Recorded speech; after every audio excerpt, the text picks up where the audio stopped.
Hello students, कैसे हैं आप सब। आज हम स्टार्ट करने वाले हैं बेटा कंपाउंड्स के बारे में। किसके बारे में पढ़ेंगे हम। इन द प्रीवियस वीडियो हमने देखा था एलिमेंट्स के जो तीनों पार्ट्स थे, मेटल्स, नॉन मेटल्स, मेटेलॉइड्स, हम देख चुके थे होता क्या था, उनकी प्रॉपर्टीज इवन हमने डिस्कस कर ली थी। मेटेलॉइड्स की कुछ प्रॉपर्टी बाकी रह गई थी। मेटेलॉइड्स की हमने सिर्फ डेफिनेशन देखी थी। मेटेलॉइड्स की अगर आप प्रॉपर्टी की बात करो तो समटाइम्स वो इंसुलेटर की तरह वर्क करता है, समटाइम कंडक्टर की तरह वर्क करता है। यानी कभी इलेक्ट्रिसिटी का फ्लो होता है और कभी बिल्कुल नहीं होता है, तो हम उसे इन बिटवीन में रख के बोलते हैं सेमीकंडक्टर। जितने भी मेटेलॉइड्स होते हैं उन्हें हम बोलते हैं बेटा semiconductor. Is that clear to all of you. Today we are coming to next point, that is compounds. आज हम कंपाउंड्स के बारे में पढ़ेंगे।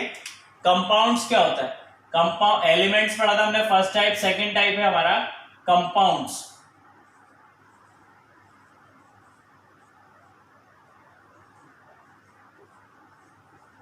These are the types of pure substance. Do you know that? Pure substance को जब हमने classify किया था, एक टाइप्स हमने देखा था बेटा एलिमेंट्स। सेकंड टाइप की अगर मैं बात करूं तो वो था कंपाउंड। अब क्वेश्चन ये आता है कि कंपाउंड होता क्या है। सो कंपाउंड क्या होता है बेटा, देखो एलिमेंट्स क्या था, एक सिंगल काइंड के एटम से मिलकर बन रहा था। वहीं अगर मैं बात कर रहा हूं कंपाउंड की, तो कंपाउंड टू और मोर एलिमेंट्स जब आपस में मिलेंगे, कैसे मिलेंगे, एक फिक्स्ड प्रोपोर्शन में जब टू और मोर एलिमेंट्स मिल जाते हैं केमिकली, सो उनसे जो हमें प्योर सब्सटेंस मिलता है उसे हम बोलते हैं कंपाउंड। क्या बोलते हैं, कंपाउंड। एग्जांपल देखें, अगर मैं बात कर रहा हूं कार्बन डाइऑक्साइड की, किसकी बात कर रहा हूं मैं, कार्बन डाइऑक्साइड एक कंपाउंड है, ना कि एलिमेंट है। क्या है, कंपाउंड है। ये क्या है, एक एलिमेंट किससे मिलकर बना है, carbon element and oxygen element से मिलकर बना है।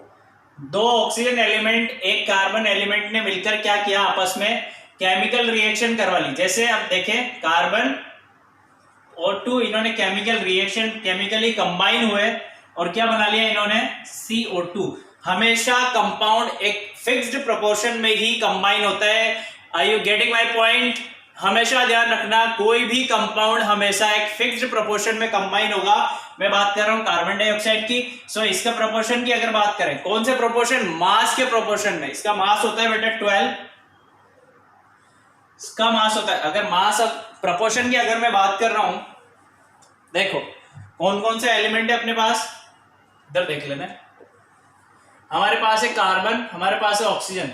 मास की बात करूं, पहले देख लेते कितने, ये एक है, ये नंबर में 2 है। कार्बन का मास होता है आपका कितना, 12। ऑक्सीजन का मास होता है आपका 16। Is that clear. सिंप्लीफाई करोगे 12, 32। अब इसे सिंप्लीफाई करोगे जब आप, तो क्या मिलेगा आपको, 3:8। कितने का रेशो मिलेगा बेटा, 3:8। Means carbon and oxygen always combine together in a 3:8 by mass. 3:8 by mass, हमेशा 3/8 रेशो में ही ये कंबाइन होंगे और क्या बना लेंगे, एक प्योर सब्सटेंस बना लेंगे, या फिर हम कह सकते हैं कंपाउंड फॉर्म कर लेंगे, जो क्या है, कार्बन डाइऑक्साइड। ठीक है। सो डेफिनेशन लिखते हैं एक बार कंपाउंड की। कंपाउंड होता क्या है, डेफिनेशन लिखेंगे बेटा, लिखो। Compound is a pure substance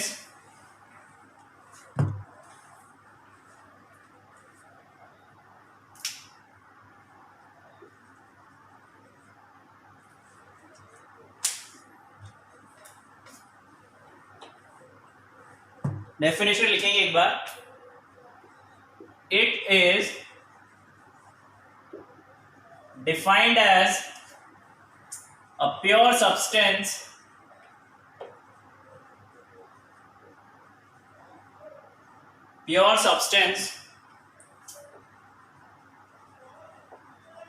made up of two or more elements chemically combined together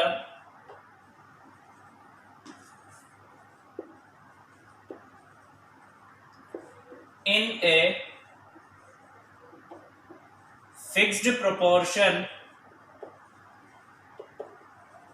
by mass. ठीक है, fixed proportion by mass called compound.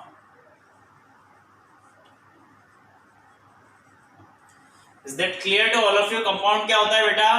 जब दो या दो से ज्यादा एलिमेंट आपस में मिलकर केमिकली कंबाइन होकर, कैसे कंबाइन होंगे? फिक्स्ड प्रोपोर्शन बाय मास में कंबाइन हो जाएंगे, तो जो सब्सटेंस वो बनाएंगे उसे हम बोलते हैं कंपाउंड. ठीक है, कंपाउंड हमेशा कैसे कंबाइन होता है? केमिकली कंबाइन होता है बेटा. कैसे कंबाइन होता है हमेशा?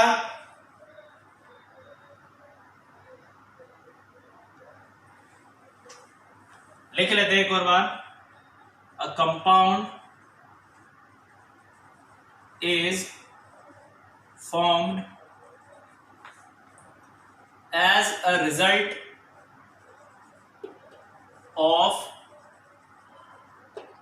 Chemical reaction between the constituent element.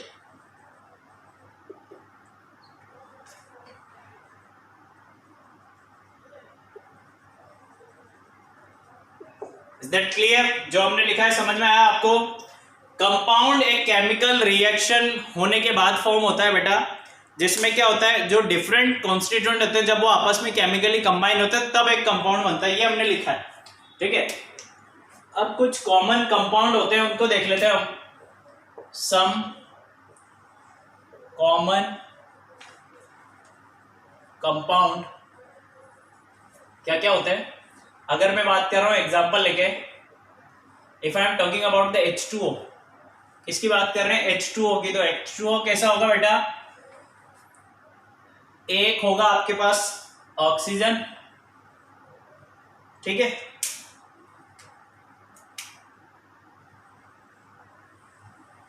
एक ऑक्सीजन होगा,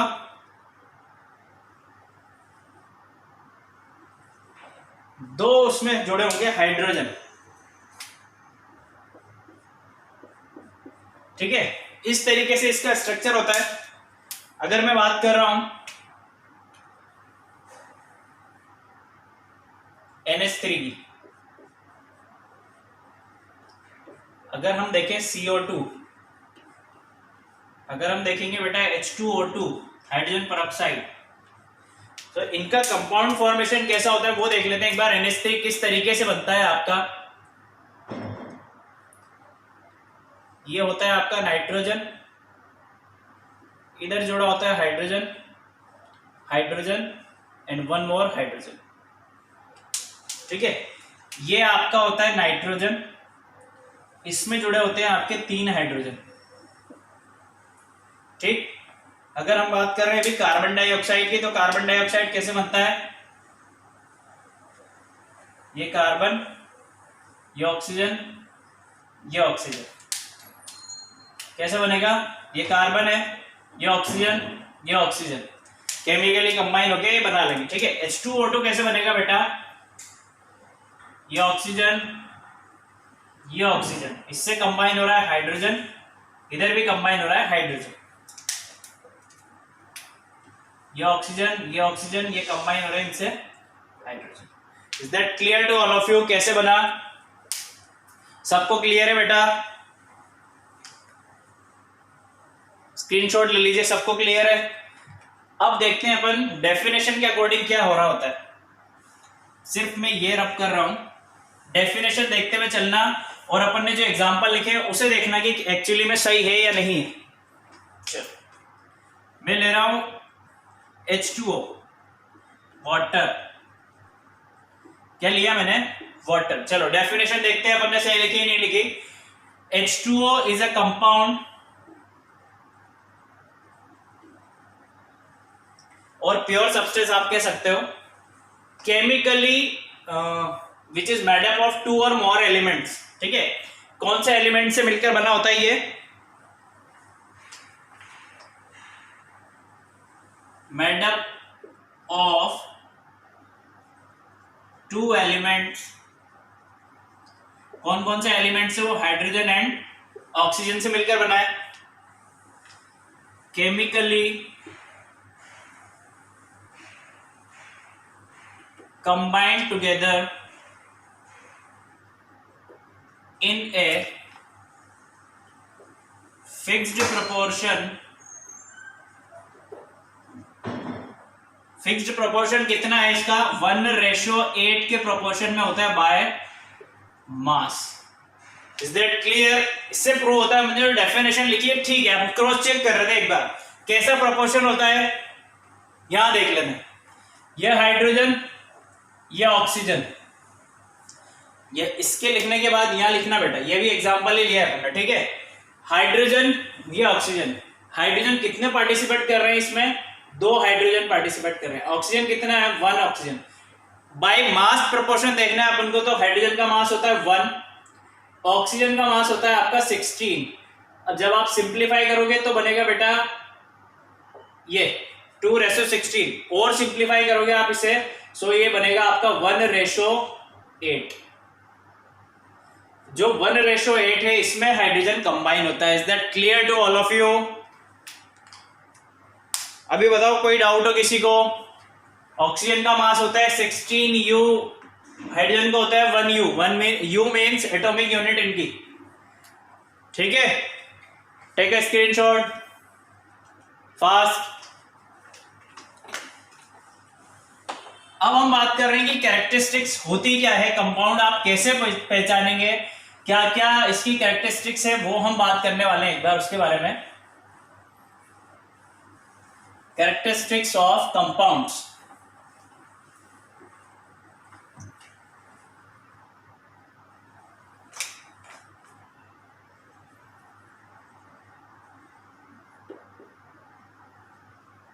कैरेक्टरिस्टिक्स ऑफ कंपाउंड क्या होती है कैरेक्टरिस्टिक्स बेटा? फर्स्ट कैरेक्टरिस्टिक्स की अगर मैं बात कर रहा हूं, सो कंपाउंड कैसा होता है, ऑलवेज नेचर में होमोजीनियस होता है।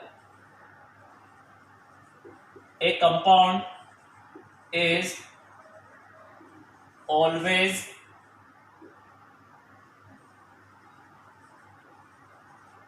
होमोजीनियस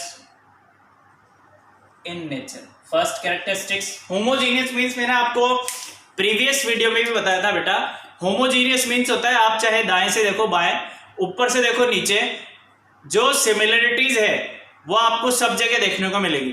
कहीं ऐसा नहीं होगा ऊपर से कुछ चेंज हो रहा है नीचे से कुछ चेंज होगा, ऊपर वाले की प्रॉपर्टी अलग होगी नीचे वाले की प्रॉपर्टी अलग होगी, this is not fair.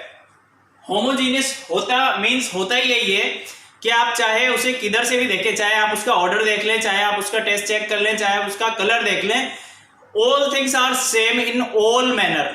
Is that clear? अगर मैं बात कर रहा हूं यहां पर, अगर मैं बात कर लूं शुगर और सॉल्ट की,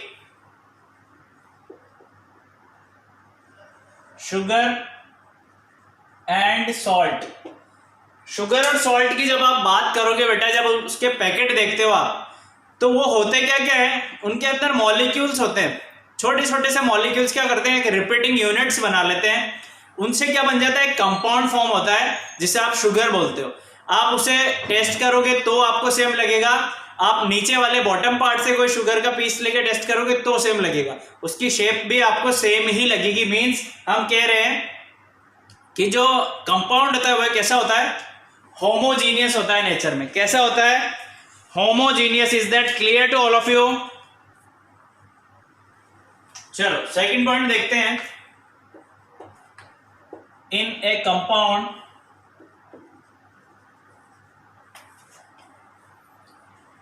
elements are present in a definite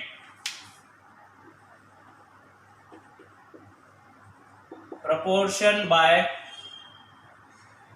mass। ठीक है, क्या लिखा हमने, एक बार ध्यान से पढ़ेंगे।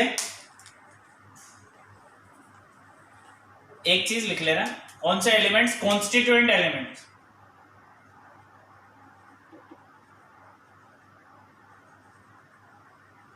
कॉन्स्टिट्यूएंट एलिमेंट जो प्रेजेंट होते हैं कंपाउंड में, वो कैसे होते हैं बेटा? एक डेफिनेट प्रोपोर्शन में प्रेजेंट होते हैं, एक फिक्स्ड प्रोपोर्शन में प्रेजेंट होते हैं। अगर मैं एग्जांपल ले रहा हूं आपके लिए, अगर मैं बात कर रहा हूं कैल्शियम कार्बोनेट की, किसकी बात कर रहा हूं? Calcium carbonate is a compound. If I am talking about the calcium carbonate, in calcium carbonate there are 3 elements. कौन कौन से एलिमेंट है बेटा? देखो, एक तो कैल्शियम है, एक कार्बन है, एक ऑक्सीजन है। 3 एलिमेंट यहां पर पार्टिसिपेट कर रहे हैं। हम क्या कह रहे हैं कि एक डेफिनेट प्रोपोर्शन बनाते हैं अपने मास का। देख लेते हैं, इसका मास होता है, कैल्शियम का मास होता है आपका 40, कार्बन का आपका मास होता है 12, ऑक्सीजन का होता है बेटा 16। अब कैसे डेफिनेट होगा वो देख लेते हैं एक बार।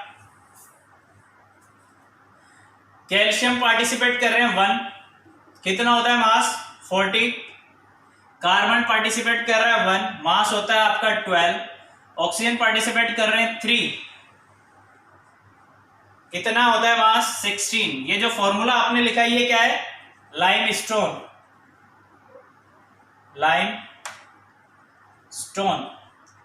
लाइमस्टोन होता है कैल्शियम कार्बोनेट, ठीक है। चलो मास देख लेते हैं एक बार। ये हो जाएगा आपका 40, ये हो रहा है 12 एंड दिस वन इज 48। अगर मैं इसे सिंप्लीफाई कर रहा हूं तो ये बनेगा बेटा 10, 3 एंड ये बन जाएगा आपका 12, ठीक है। सो जब भी कैल्शियम कार्बोनेट बनेगा हमेशा इस रेशो में ही फॉर्म होगा। किस रेशो में? 10:3:12 में ही हमेशा ऑलवेज कैल्शियम कार्बोनेट जब भी फॉर्म होगा इसी रेशो में फॉर्म होगा। यही हम इस पॉइंट में कह रहे हैं कि जब भी कोई कंपाउंड फॉर्म होता है उसके कॉन्स्टिट्यूएंट एलिमेंट का जो मास रहता है वो हमेशा डेफिनेट रहता है, यानी हमेशा फिक्स्ड रहता है। Is that clear to all of you? चलो नेक्स्ट पॉइंट देखते हैं। नेक्स्ट पॉइंट क्या कह रहा है? नेक्स्ट कैरेक्टरिस्टिक्स कौन सी है?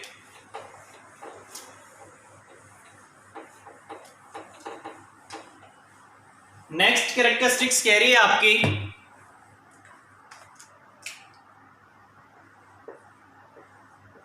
The properties of A compound, properties of a compound is different from its constituent elements। बहुत ध्यान से समझना क्या कह रहा है। थर्ड पॉइंट क्या कह रहा है आपका? The properties of a compound, जो कंपाउंड की प्रॉपर्टी होती है उसके अंदर जो खासियत होती है वो टोटली डिफरेंट होती है। किससे? उसके एलिमेंट से। एग्जांपल लेके अगर मैं आपको बात करूं बेटा, अगर मैं बना रहा हूं Fe, उसमें ऐड कर रहा हूं मैं सल्फर, अगर इसको हीट दोगे तो बनेगा आपके पास ferrous sulphide. Is that clear? हम बात कर रहे हैं इस पॉइंट में जो आयरन की प्रॉपर्टी होगी, आयरन की प्रॉपर्टी, सल्फर की प्रॉपर्टी जो डिफरेंट है, वो आयरन सल्फाइड की नहीं होगी।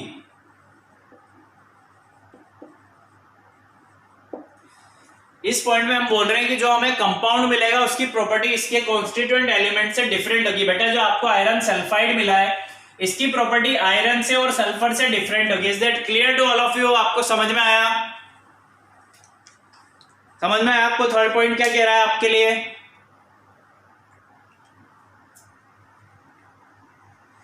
नेक्स्ट पॉइंट क्या कह रहा है आपसे? नेक्स्ट पॉइंट देखते हैं।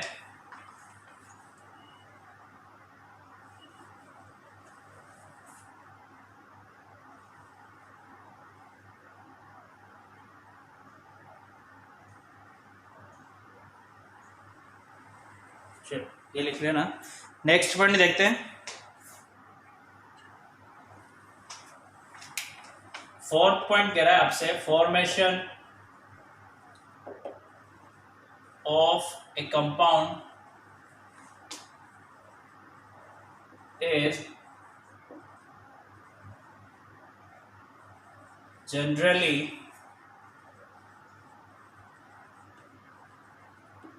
accompanied by evolution or absorption of energy in the form of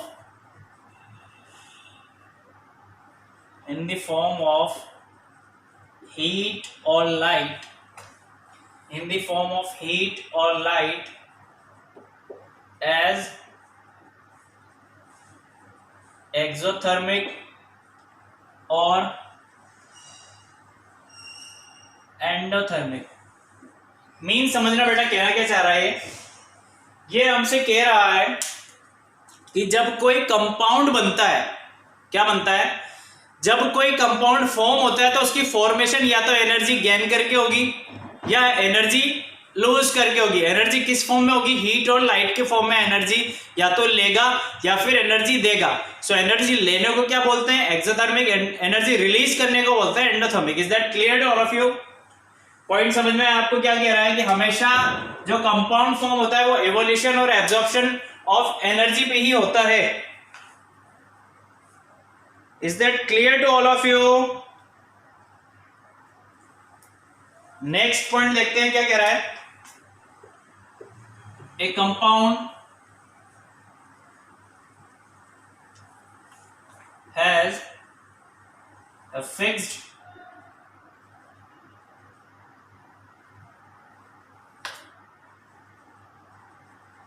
molecular formula and fixed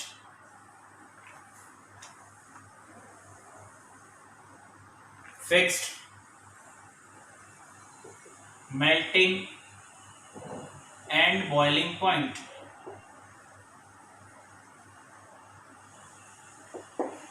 example देखते हैं अपन।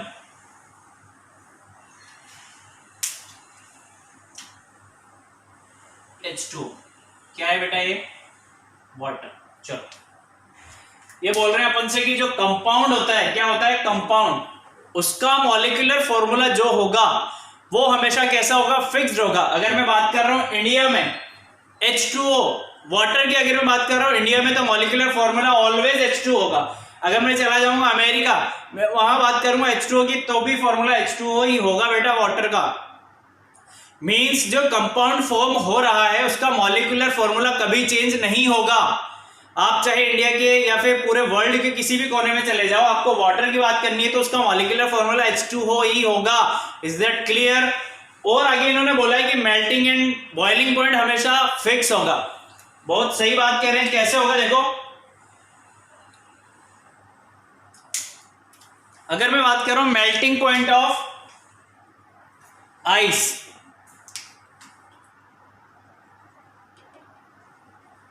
मेल्टिंग पॉइंट ऑफ आइस कितना होता है, 0 degree Celsius.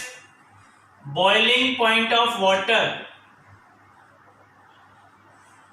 Boiling point of water कितना होता है, ऑलवेज 100 डिग्री सेल्सियस। अगर मॉलिक्यूलर फॉर्मूला सेम है तो जो मेल्टिंग पॉइंट और बॉइलिंग पॉइंट है वो भी ऑलवेज सेम होगा। कितना होगा, वाटर की अगर हम बात कर रहे हैं तो मेल्टिंग पॉइंट होगा 0 डिग्री, बॉइलिंग पॉइंट होगा 100 डिग्री सेल्सियस। आप किसी भी कोने में चले जाओ कभी भी चेंज नहीं होगा। Is that clear to all of you? Point समझ में आया क्या कहना चाह रहा है? Is that clear? Next point देखते हैं क्या कह रहा है।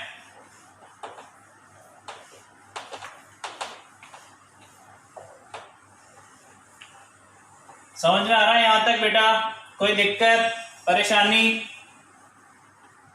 पेट दर्द हो रहा हो किसी को, भूख लग रही हो, कुछ नहीं हो रहा ना? चलो नेक्स्ट पॉइंट देखते हैं। नेक्स्ट पॉइंट कह रहा है आपसे, ए compound can not be separated into its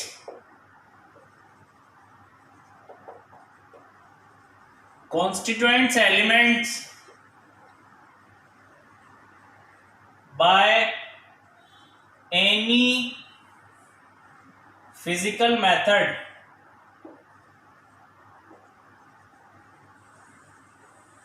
क्या कह रहा है, बहुत ध्यान से पढ़ना है एक बार।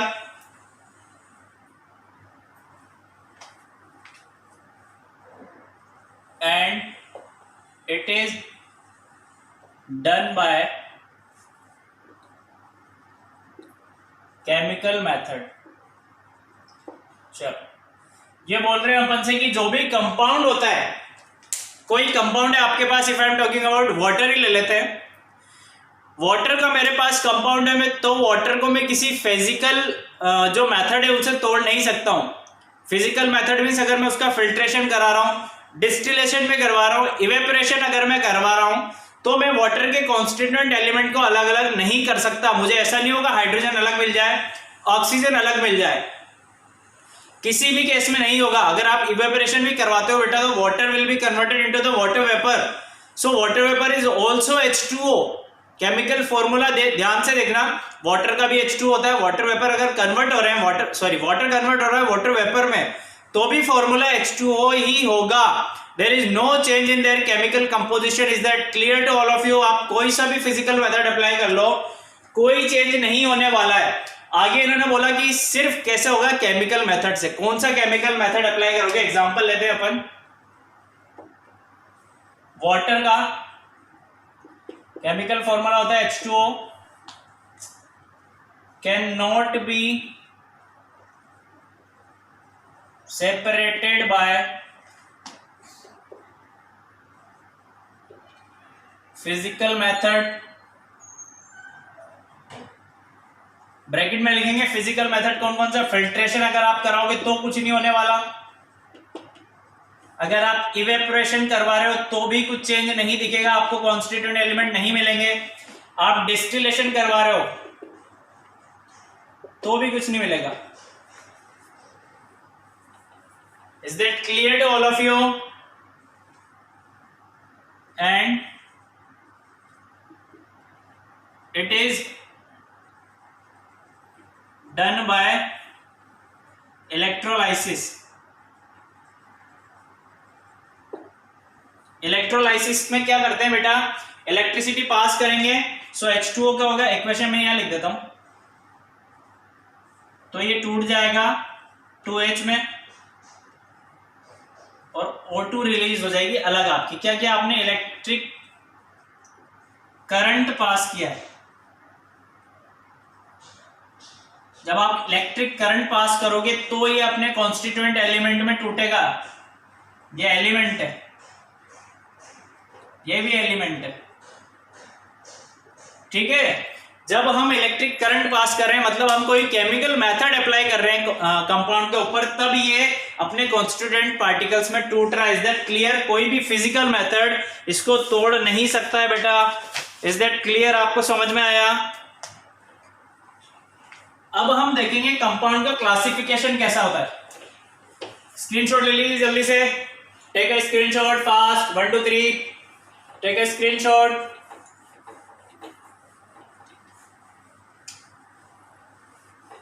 अब देखते हैं बेटा कंपाउंड का क्लासिफिकेशन।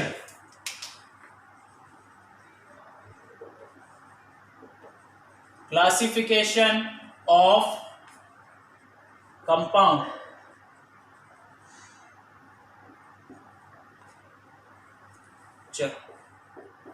कितने टाइप्स का होता है? हम कंपाउंड को क्लासिफाई कर सकते हैं 2 टाइप से।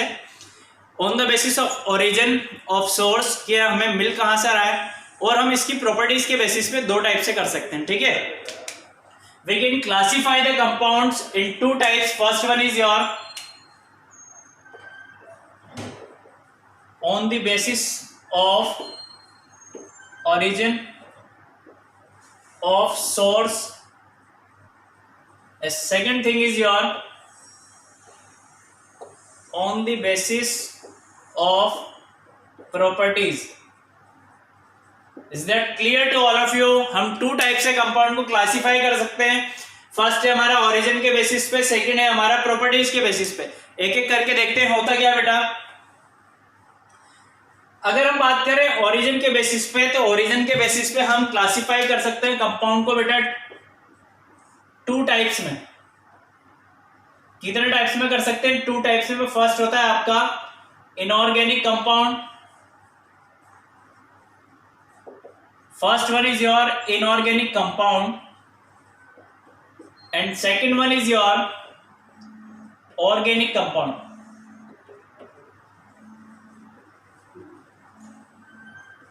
Is that clear to all of you? Is that clear to all of you? First one is your inorganic compound and second one is your organic compound. अब देखो inorganic compound के बारे में अगर हम बात कर रहे हैं, so inorganic compound हमें कहाँ से मिलता है? inorganic compound हमें मिलता है बेटा minerals and rocks से। जितने minerals and rocks से हमें compounds मिलते हैं उन्हें हम बोलते हैं inorganic compound.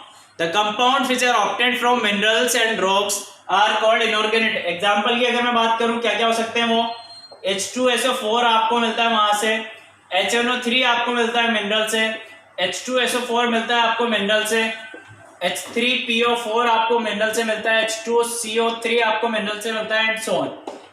These are inorganic compound. Is that clear? अब हम बात कर रहे हैं ऑर्गेनिक कंपाउंड के बारे में कि ऑर्गेनिक कंपाउंड होगा क्या।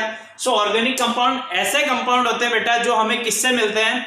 ऑर्गेनिक थिंग से या फिर लिविंग बीइंग से हमें मिलते हैं, प्लांट से हमें मिलते हैं, एलिमेंट से हमें मिलते हैं, या फिर हम कह सकते हैं कि जो लिविंग बीइंग से हमें मिलने वाले कंपाउंड्स होते हैं उसे हम बोलते हैं ऑर्गेनिक कंपाउंड। एग्जाम्पल देखते हैं।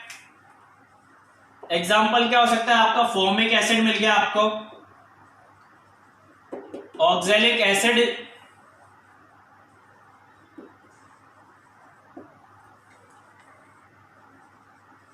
लैक्टिक एसिड आपको मिल गया, एक्सेट्रा। सो जो ये कंपाउंड आपको मिलते हैं ये किससे मिलते हैं? ऑर्गेनिक लिविंग ऑर्गेनिज्म से, इसलिए हम इसे बोलते हैं organic compound. Is that clear? अब बात कर लेते हैं हम on the basis of origin, तो हमने कर लिया। सेकंड वाला था हमारा on the basis of their properties. इधर मैं रब कर रहा हूं, यहां बात कर लेते हैं।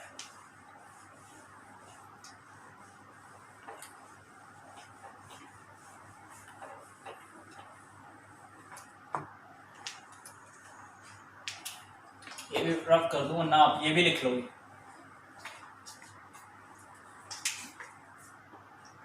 सेकंड है हमारा ऑन द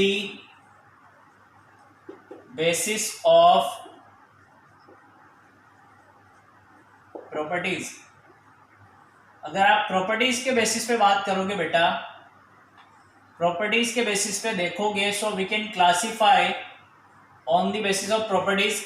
कंपाउंड्स को हम क्लासीफाई कर सकते हैं 3 पार्ट्स में। फर्स्ट होता है आपका, जल्दी बताओ क्या होगा? Anyone that know about the classification क्या होगा? चलो मैं बता देता हूं आपको। फर्स्ट होगा आपका एसिड्स, सेकंड होगा आपका bases, and third one is your salt. ठीक है, एसिड बेस कौन कौन सा होंगे बेटा? आपका H2SO4 होगा, HCl होगा, HNO3, oxalic acid, these are acids. Base की अगर हम बात करें, सोडियम हाइड्रोक्साइड, पोटेशियम हाइड्रोक्साइड, और क्या होगा बेटा? Calcium hydroxide, magnesium hydroxide. These are compounds. ठीक है, सोल्ट्स की अगर हम बात करें, सोल्ट्स क्या क्या होंगे आपके?